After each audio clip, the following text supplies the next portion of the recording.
Imagine you're 14 years old, lying in a hospital bed, unable to move from the waist down, and the only thing you can do is draw cars. No one at the hospital knows those drawings will change millions of children's childhoods. Now imagine that you build the best-selling toy in history twice, and even then you get kicked out of your own company, accused of fraud, and stripped of everything you built in 30 years.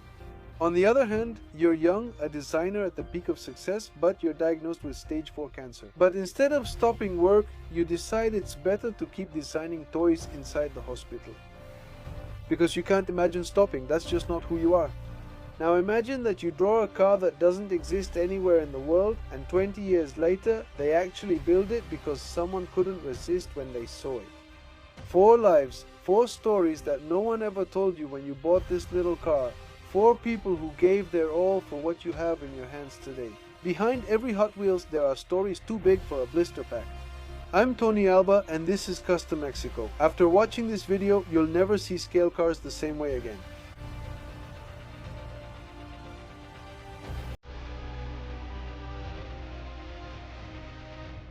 To understand what the Boneshaker is, first you have to get to know Larry Wood.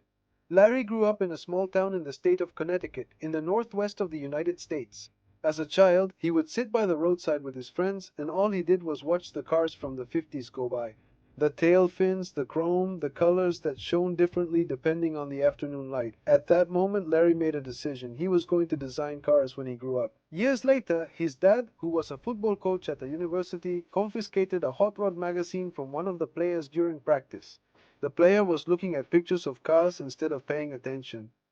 Larry found that magazine, read it cover to cover, every page, every word, and he says in his own words, "That magazine changed my life forever." He studied transportation design at the Art Center College in California. Out of 50 students who entered the program, only 6 finished. Larry was one of those 6. Much later, he managed to get a job at Ford, and it was at Ford where he met his wife Shirley. They say that Larry won her over by rolling coins down the hallway to the office where she worked. The story even has a name at Ford, and they call it Love at Ford Sight. But Larry was getting bored at Ford. He got tired of spending weeks designing different versions of grills for the executives to choose from. He wanted something different, he wanted something more, and he found it where he least expected. In 1969, a friend of Larry, named Howard Reese, was working at Mattel, designing Hot Wheels. But Reese wanted to move to another division of the company, and he told Larry, "There's a position, are you interested?" Larry went to a party where he met the Mattel team, and by the end of that week he was already working for the company. Hot Wheels had only been around for a year at that time. The entire line was managed by Larry and a single engineer. That was the whole design team for what would become the best-selling toy in history. Larry spent 50 years at this company, designing hundreds of cars. In 2009, he was inducted into the Die-Cast Hall of Fame, which is the Hall of Fame for scale car designers. And in 2023, he was inducted into the Automobile Hall of Fame, which is the Hall of Fame for designers of real cars, the cars we know and drive. In 2006, at 64 years old, Larry Wood designed the car that would become the symbol of the brand, the famous Boneshaker. The Boneshaker was a 1930s style hot rod, inspired by the Ford Model A, exposed engine, chopped body, and flames on the sides. A full skull at the front, which made the design look very aggressive and spectacular. Larry said that putting that skull on the front was a gamble. Hot Wheels had never done anything like that before. It was dark, weird, and even a little creepy. It felt unsettling for a toy meant for kids. But Larry had spent decades observing something others at Mattel hadn't understood. The adults who bought Hot Wheels weren't looking for exact replicas of real cars, they were looking for personality. The Boneshaker came out in 2006 black with details on the engine, with a skull-shaped steering wheel inside which you can barely see, but it's there. And the collectors saw it and said, "That's exactly what I wanted," without knowing I wanted it. One very personal detail I've noticed in the Boneshaker's design is that it's one of the cars that both kids and adult collectors like. Many adult collectors think it's a unique, spectacular design and without a doubt, one of the best that Hot Wheels has ever made. It became the most sought-after model in its first year, followed by new variants. The version with a closed roof, the version with the Joker's face, Batman, collaborations with Moon Eyes, with the Forza Horizon video game, with Monster Trucker. The Boneshaker is one of the Hot Wheels cars that has had the most reissues, adaptations, and redesigns. That's something you don't see as much in scale cars. Today, there are more than 70 different variants of the Boneshaker, just in 1 to 64 scale 70 versions of a car that never existed in real life. That's crazy, and that puts the Boneshaker above many other fantasy cars, and here comes the most incredible part of this story. In 2011, 5 years after the Boneshaker was released as a toy, a company called Actio Vehicle Engineers built a full-size Boneshaker. That made it a legend. It's neither a decorative object nor a sculpture. It's a functional car with a steel tube chassis and a 6.3-liter Chevrolet engine designed for drifting and stunts in shows. When they repainted it for a new event, they completely disassembled it, and then they put it back together. Truly crazy. After that, they built a second Boneshaker. They sent it to the other side of the world, and Larry Wood, the man who drew that skull at 64 years old thinking it was just a toy, saw it become a real car that drifted in stadiums all over the world.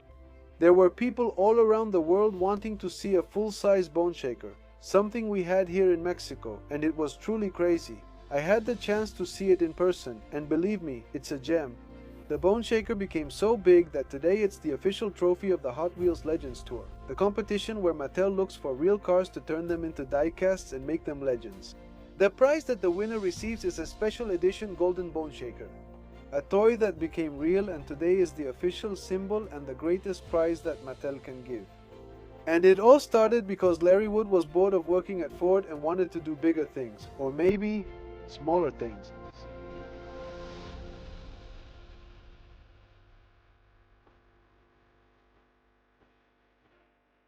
I want you to think about something for a moment. There's a woman who built the best-selling toy in history, not once, but twice. First Barbie, and then Hot Wheels. And she ended up being exposed by her own company, accused of fraud, with cancer, missing a breast, and with a son who died before she did.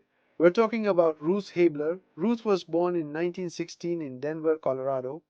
She was the 10th child of Polish Jewish immigrants who came to the United States penniless. As a child, she saw her family build something from scratch, and that stayed with her forever. At the age of 22, she married Elliot Habler, and together in 1945 they founded Mattel in their garage. They started by making picture frames and then dollhouse furniture made from the leftover pieces of the frames. Doesn't that tell you something? Ruth was special. No one thought at that time that they were going to become so big.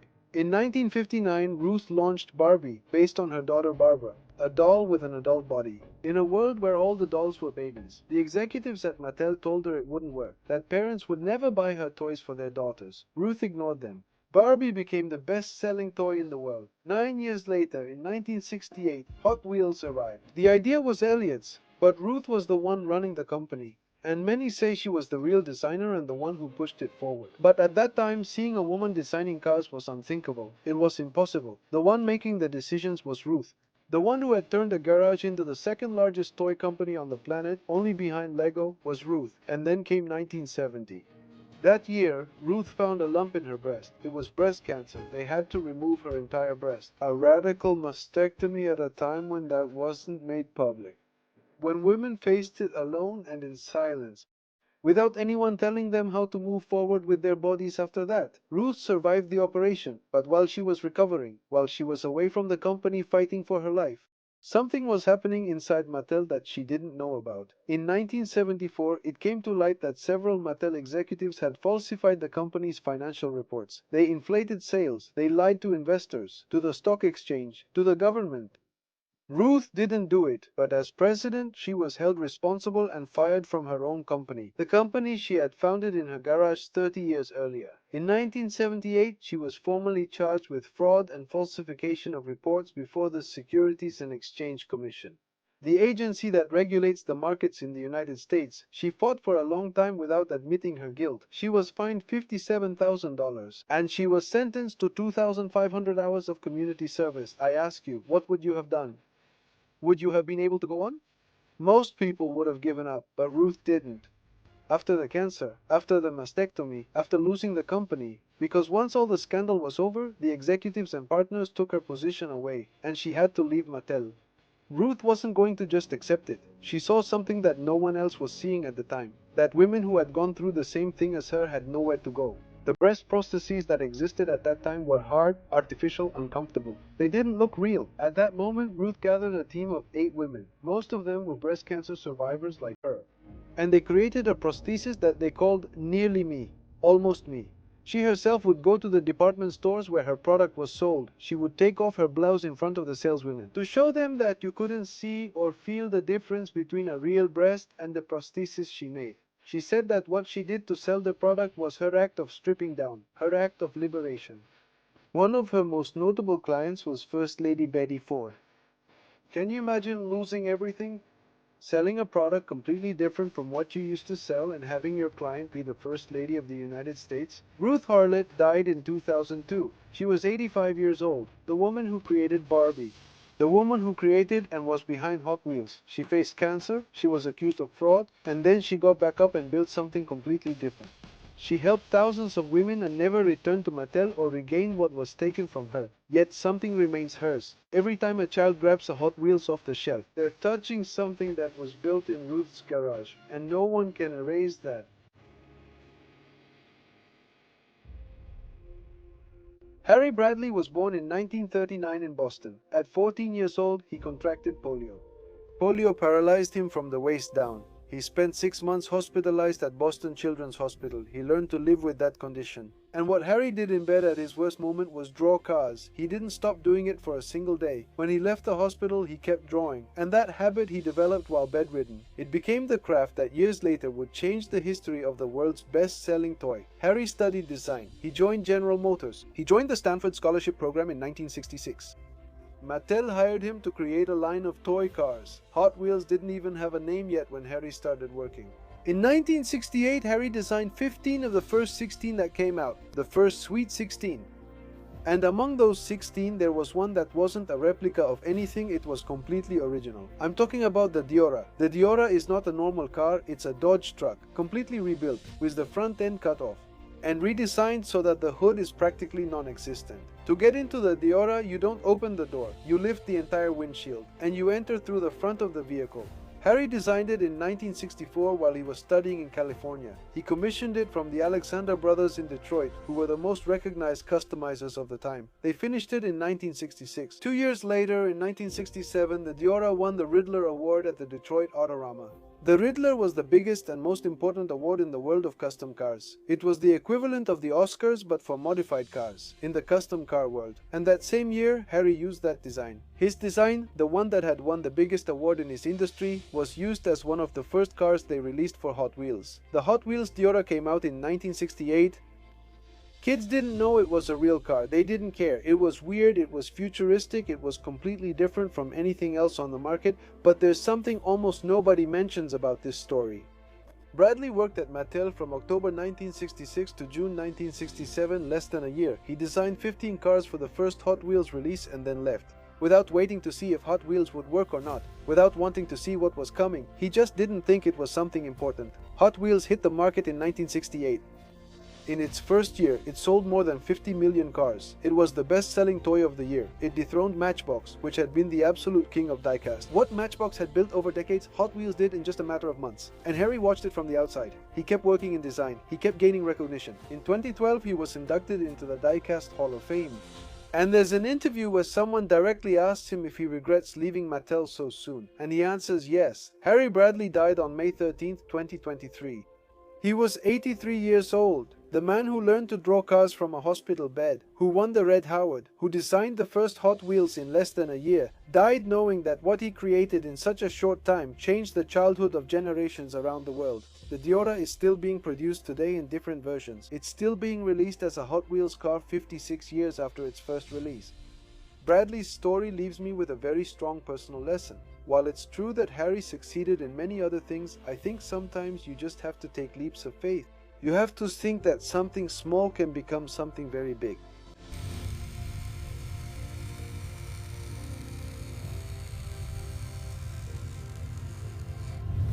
Now I want to tell you the story of a Japanese boy who fell in love with cars. His dad came home one day with a 1983 Honda Prelude with retractable headlights, a digital dashboard, and a power sunroof. To a 5-year-old boy growing up in Japan, that car was more than transportation. It was a spaceship. Seeing it, Ryo Asada knew he would design cars when he grew up. He studied design in the United States, joined Mattel in 2004, and spent the next 17 years turning the cars he had loved since he was a child into Hot Wheels. The Honda Civic Type R, the CRX, the N600, the Z2000 Rio was the man who brought Japanese car culture into Hot Wheels. Before him, JDM cars were a minority on the shelves. After him, Hot Wheels had to create entire series dedicated to Japan because of the never-ending demand. To this day, the Japanese cars made by Ryo Asada are sought after by many collectors around the world. In 2016, he was diagnosed with stage 4 cancer. Stage 4. It means the cancer had already spread. It means major surgeries. It means chemotherapy that leaves you too weak to get out of bed. It means you can't work. And for 4.5 years of all that, Ryo Asada kept designing Hot Wheels. He didn't stop for a single day. Mattel's official statement when he died in March 2021 said it in those exact words. Even after surgeries and chemotherapy, he stayed positive and kept doing what he loved. That he had willpower, strength, and fought until the end. He was only 42 years old. In the year he died, 17 of his designs were on the shelves. 17 cars that he drew. Some from a hospital. They were at that moment in stores all over the world, in the hands of children who didn't know his name, in the hands of adult collectors who didn't know his name or know him either. Among those 17 was one called Car de Asada, which he designed himself, knowing he likely wouldn't see it on shelves. There's something in this story that's hard for me to process. Ryo Asada spent the last years of his life designing toys in a hospital bed, and he did it because it was what he loved, not because he had to do it, because he couldn't imagine stopping. How many people in the world can say that about their work? How many people in the world can be in a hospital bed and still be thinking, designing, creating new things? Holly Bradley drew cars from a hospital bed because he had polio and couldn't move. Ryo Asada designed cars from a hospital bed because he had cancer and didn't want to stop. 2 men, 2 hospital beds. 2 lives dedicated to drawing small cars that the whole world has held in their hands without knowing who made them. That's what's behind a Hot Wheels blister pack. 4 people. One with polio since the age of 14 who drew cars from a hospital bed. One who built the world's best-selling toy twice. He lost everything and got back up to build something completely new. One who kept designing toys for months from a hospital bed with stage 4 cancer because she couldn't imagine stopping. She couldn't stop. And another who drew a car that didn't exist anywhere in the world. And decades later, someone actually built it because they couldn't resist the urge to do it. None of them had an easy path. None of them waited for perfect conditions because they never existed. None asked permission to do something great. What are you waiting for? What do you need to take that step? There are things that don't fit in a blister pack. There are stories that Mattel will never tell you. That's my job. Remember, this is Custom Mexico. See you next time. Be happy, work on your dreams. Don't let anyone tell you that you can't. See you next time. Goodbye. Bye.